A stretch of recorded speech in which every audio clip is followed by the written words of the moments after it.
Hello నమస్తే, welcome to today tomorrow channel. నమస్తే నరేష్ గారు. నమస్తే అండి. 10 సంవత్సరాలు రూలింగ్ పార్టీలో ఉన్న బీఆర్ఎస్ పార్టీకి లోక్సభ ఎన్నికలు అనగానే నేతలు కరువైపోయారు. అసలు ఏంటి ఈ పరిస్థితి, ఇంకా అంతమైపోతుందా? అంటే పార్టీ ఇప్పుడేం చెప్పలేము మనం. అంటే పార్టీ అంతమవుతుందా అనేది ఏం చెప్పలేము. ఎందుకంటే పార్టీకి స్ట్రాంగ్ పునాదులు లేకపోయినా బీఆర్ఎస్కి మంచి నాయకత్వం ఉంది. కేసీఆర్ లాంటి అధినాయకుడు బీఆర్ఎస్కి ఉన్నాడు. కేటీఆర్ లాంటి స్మార్ట్ లీడర్ ఉన్నాడు. అంటే ఒక తెలివైనటువంటి లీడర్, మంచి వాగ్దాటి, ఒక సిచ్యువేషన్ కూడా బ్యాలెన్స్ చేయగలిగేటువంటి కేటీఆర్ ఉన్నారు. మరోవైపు ట్రబుల్ షూటర్ హరీష్ రావు ఉన్నారు. సో ఈ పార్టీకి ఇప్పటికైతే ఏం కాదు. కాకపోతే ఏంటంటే ఇక్కడ ఫాల్ట్ మనం మాట్లాడుకోవాల్సింది ఫాల్ట్ నాయకులది. ఇప్పటికైనా ప్రజలు బుద్ధి తెచ్చుకోవాలి. చాలామంది అంటారు రాజకీయంలో, అంటే పాలిటిక్స్లో కానీ అసెంబ్లీలో కానీ ఎక్కడైనా 70 సంవత్సరాలు కాంగ్రెస్ పార్టీ ఏం చేసింది, ఇన్ని రోజులు గత పాలకులు ఏం చేసిరు. గత పాలకుల్లో ఉన్నది ఇప్పుడు ఉన్నటువంటి నాయకులే గతంలో ఉన్నారు. 70 సంవత్సరాల కాంగ్రెస్ పార్టీలో ఉన్న నాయకులే ఆ తర్వాత తెలుగుదేశం పార్టీలో ఉన్నారు. ఆ తర్వాత ఇప్పుడు బీఆర్ఎస్లో ఉన్నారు, కాంగ్రెస్లో ఉన్నారు. గతంలో ఉన్నటువంటి పార్టీ నాయకులు ఇప్పుడు కూడా ఉన్నారు కదా. ఏ ఒక్క నాయకుని తీసుకోండి, ప్రతి జిల్లా తీసుకోండి, ఖమ్మం తీసుకోండి, తుమ్మల నాగేశ్వరరావు కొన్ని దశాబ్దాలుగా ఆయన రాజకీయాల్లో ఉన్నాడు. వరంగల్ తీసుకోండి, ఎర్రబల్లి దయాకర్ రావు ఉన్నారు. అదే ఖమ్మంలో రేణుకా చౌదరి ఉంది. ఆమె ఎప్పటి నుంచో పాలిటిక్స్లో ఉంది. అంటే ఒకసారి ఓడిపోయినా ఒకసారి గెలిచిన పాలిటిక్స్లో ఉన్నారు. వరంగల్ తీసుకోండి, ఎర్రబల్లి దయాకర్ రావు లాంటి వాళ్ళు ఉన్నారు. కడియం శ్రీహరి లాంటి వాళ్ళు ఉన్నారు. రంగారెడ్డి జిల్లాను తీసుకోండి, సబితా ఇంద్రారెడ్డి, మహేందర్ రెడ్డి. నల్గొండ తీసుకోండి, జానారెడ్డి ఎప్పటి నుంచో ఆయన పాలిటిక్స్లో ఉన్నాడు. ఇలా ప్రతి జిల్లాలో, హైదరాబాద్లో ఎంఐఎం ఎప్పటి నుంచో ఉంది. ఇలా ప్రతి జిల్లాలో నాయకులు, అంటే ఒక సీనియర్ పొలిటీషియన్స్ ఒక 30 years పైన నుంచే ఉన్నారు. చాలామంది 40 years నుంచి యాక్టివ్ పాలిటిక్స్లో ఉన్న వాళ్ళు ఉన్నారు. పేర్లు చెప్పుకుంటూ పోతే ప్రతి జిల్లాలో నాయకులు ఉన్నారు. ఇక్కడ వాళ్ళ పార్టీలో అయిపోయింది, ఆ పార్టీలో వాళ్ళ మనుగడ సాగదు ఇంకా, లేకపోతే ఆ పార్టీ ఇంకా 5 సంవత్సరాల వరకు అధికారంలోకి రాదు అన్నప్పుడు నేతలు పార్టీ మారుతున్నారు. ఇప్పుడు బీఆర్ఎస్ కూడా అలాంటి సిచ్యువేషన్ వచ్చిందా? అంతే కదా మరి.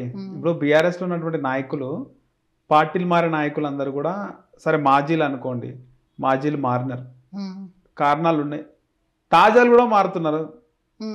సిట్టింగ్ ఎంపీలు 5 మంది మారినారు. బీఆర్ఎస్ నుంచి సిట్టింగ్ ఎంపీలు 2 బీజేపీలోకి వెళ్తే 3 కాంగ్రెస్లోకి వెళ్ళినారు. మొట్టమొదటిది నేతకాని వెంకటేష్ అయినా పెద్దపల్లి నుంచి కాంగ్రెస్ పార్టీలోకి అయినా బీఆర్ఎస్ ఎంపీగా ఉండి కాంగ్రెస్ పార్టీలో జాయిన్ అయినారు. ఆ తర్వాత Zaheerabad MP, BRS MP BB Patil, ఆయన బీజేపీలో. నాగర్ కర్నూలు ఎంపీ రాములు, ఆయన బీజేపీలో వెళ్ళిండు. ఆ తర్వాత ఇక్కడ చేవేళ్ళకు సంబంధించి రంజిత్ రెడ్డి, ఆయన కాంగ్రెస్ పార్టీలోకి రావడం జరిగింది.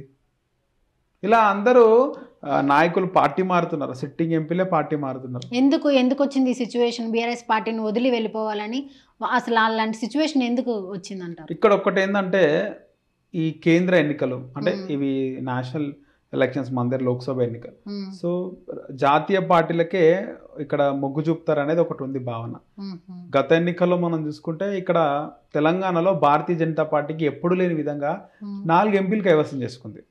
2018లో జరిగినటువంటి ముందస్తు ఎన్నికల్లో బీజేపీకి 1 సీట్ వచ్చింది. అది రాజాసింగ్, గోషమాల్ నియోజకవర్గం. సో బీఆర్ఎస్ పార్టీలో ఇంత రూలింగ్ పార్టీ అంతా జరిగింది, ఇంత స్ట్రాంగ్ పార్టీ. ఆఫ్టర్ ఎలక్షన్స్లో కూడా అరే బీఆర్ఎస్ని ఎందుకు కోల్పోయామని జనాలు చాలామంది బాధపడ్డారు. అలాంటి ఒక పార్టీ నుంచి ఇప్పుడు నేతలు అందరూ కూడా వేరే పార్టీస్లోకి జంప్ అయిపోతున్నారు. ఎందుకని అలాగా? ఇక్కడ ఏంటంటే 5 years వరకు బీఆర్ఎస్ మళ్ళీ అధికారంలోకి రాదు. ఎందుకని ఎలా చెప్పగలుగుతున్నారు? ఆల్రెడీ మొన్న అసెంబ్లీ ఎలక్షన్స్ అయిపోయినాయి కదా. లోక్సభ ఎన్నికల నుంచి ఎందుకు తప్పించుకో బీఆర్ఎస్ నుంచి పోటీ చేసినా కూడా వాళ్ళు ముందు నుంచి బీజేపీకి అనుకూలంగా ఉన్నారు కాబట్టి బీజేపీకి మద్దతు ఇస్తారు, లేకపోతే కాంగ్రెస్కి ఇస్తారు. వీలైతే ఇక్కడ బీఆర్ఎస్ నుంచి ప్రధానమంత్రి అయ్యే అవకాశం లేదు కదా. లేదు. సో ఇక్కడ స్టేట్లో వాళ్ళకి ముఖ్యం, స్టేట్లో వాళ్ళు మళ్ళీ 5 సంవత్సరాల వరకు పార్టీ అధికారంలోకి రాదు. ఇక్కడ పార్టీ మారే వాళ్ళకి ఒక 2-3 విధాలు ఉంటాయి మనం అనుకోవచ్చు. ఒకటి, మనం అనుకున్నట్టుగా 5 years వరకు గవర్నమెంట్ రాదు, ఇందులో ఉండే ఏం సంపాదిస్తాము, ఉండేం లాభం అనుకునే వెళ్ళే వాళ్ళు ఉంటారు. ఇంకొంతమంది అసమ్మతి ఉంటారు. మనం చూస్తే ఇప్పుడు మహేందర్ రెడ్డి, మాజీ మంత్రి పట్న మహేందర్ రెడ్డి, ఆయన తాండూరు నుంచి ఆయన ఎమ్మెల్యేగా ఉండే, మంత్రిగా ఉండే, ఓడిపోయిండు. 2018లో ఓడిపోయి అక్కడ పైలట్ రోహిత్ రెడ్డి గెలిచాడు. సో మొన్న పైలట్ రోహిత్ రెడ్డి కాంగ్రెస్ నుంచి మళ్ళీ ఆయన బీఆర్ఎస్లోకి పోయిండు, ఆయనకి సరే టికెట్ ఇచ్చారు, ఆయన ఓడిపోయిండు. పట్నం మహేందర్ రెడ్డికి ఇవ్వలేదు, అంటే సిట్టింగ్ సీటు బీఆర్ఎస్లోకి వచ్చిందని చెప్పి ఆయనకి ఇచ్చారు. సో అసమ్మతి ఉంటుంది, నాకు కాకుండా వేరే వాళ్ళకి టికెట్ ఇచ్చారు, ఆయన అసమ్మతి ఉంటుంది. సో ఆయన అక్కడ ఓడిపోగానే ఆయన బయటకు వచ్చేసిండు, అంటే ప్రభుత్వం పార్టీలోనే ఇలాంటి అసంతృప్తులు ఎక్కువైపోయినాయి ఉంటారు కదా. సో ఆయన టికెట్ ఇవ్వలేదు, ఎలక్షన్లో ఆ పార్టీ ఓడిపోయింది, ఆ ఎమ్మెల్యే ఓడిపోయింది, తాండూరు ఎమ్మెల్యే బీఆర్ఎస్, తర్వాత పార్టీ ఓడిపోయింది, కాంగ్రెస్లోకి జంప్ అయ్యిండు.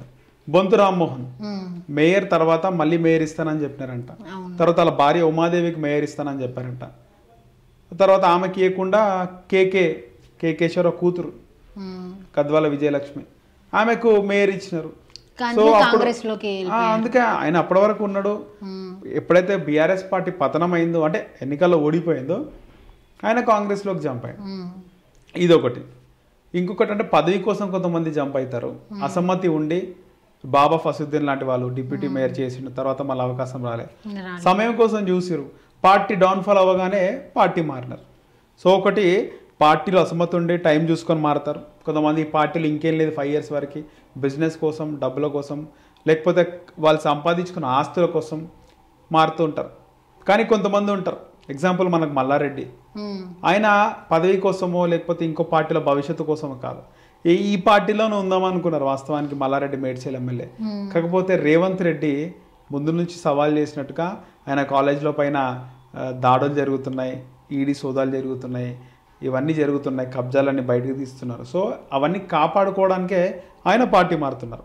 లేకపోతే ఆయన వేరే పార్టీలోకి వెళ్తే, అటు బీజేపీలోకి వెళ్తే నేషనల్ పార్టీ కేంద్రంలో అధికారం ఉంది, మళ్ళీ వచ్చే అవకాశం ఉంది. ఇటు కాంగ్రెస్లోకి వెళ్తే ఆల్రెడీ రూలింగ్ ఉంది, సో ఆయనకి ఇబ్బంది ఉండదు. సో ఈ విధంగా పార్టీలు మారుతున్నారు. సో వాంటెడ్లీ రేవంత్ రెడ్డి గారు మల్లారెడ్డి గారిని టార్గెట్ చేశారంటారా? వాంటెడ్లీ అంటే ముందు వాళ్ళ సవాళ్ళు ఉన్నాయి. అరే సాలే రేవంత్ రారా అని ఆయన సవాల్ చేసి తోడ కూడా కొట్టిండు. సో ఆయన సొంతంగా కొట్టిండా, సాలే రేవంత్ రారా చూసుకుందాం అంటే కాంగ్రెస్ పార్టీకి గెలవదు, గెలిచిన రేవంత్ రెడ్డి సీఎం కాడని చెప్పి ఆయన అనుకున్నాడు. ఇంకోటి ఏంటంటే రేవంత్ రెడ్డి కూడా ఆయన అనే ముందే రేవంత్ రెడ్డి కౌంటర్ చేశాడు. సో అక్కడ మల్లారెడ్డి కూడా అలా అనుకోవచ్చు, లేకపోతే మల్లారెడ్డి ఖచ్చితంగా హరీష్ రావు, కేటీఆర్, కేసీఆర్ వాళ్ళ డైరెక్షన్లో కూడా అనిండొచ్చు.